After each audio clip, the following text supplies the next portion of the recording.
بسم اللہ الرحمن الرحیم۔ حضرت یونس علیہ السلام مچھلی کے پیٹ میں۔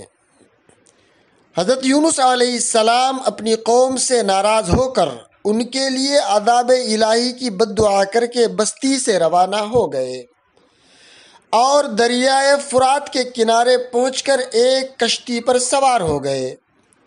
راستے میں کشتی طوفانی موجوں میں گر گئی اور کشتی کے ڈوب جانے کے آثار دکھائی دینے لگے، تو کشتی والوں نے اپنے عقیدے کے مطابق ایک شخص کو دریا میں ڈالنے کا فیصلہ کیا۔ اس لیے قرآن اندازی کی گئی، یعنی قرآن نکالا گیا، تو حضرت یونس علیہ السلام کا نام نکلا اور 3 مرتبہ نکلا، اور ہر مرتبہ جب بھی قرآن ڈالا گیا آپ علیہ السلام کا نام نکلا، لہذا حضرت یونس علیہ السلام کو سمندر میں ڈال دیا گیا۔ اسی وقت ایک بڑی مچھلی نے حضرت یونس علیہ السلام کو نگل لیا۔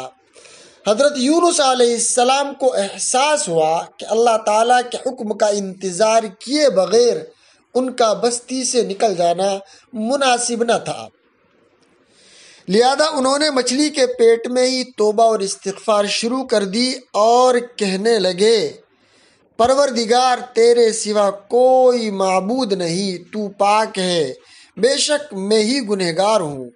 اللہ تبارک و تعالیٰ نے حضرت یونس علیہ السلام کی توبہ قبول کی اور مچھلی نے آپ کو دریا کے کنارے پر اگل دیا۔ جب آپ علیہ السلام صحت یاب ہو گئے تو پھر بحکم خداوندی اپنی قوم کے پاس گئے۔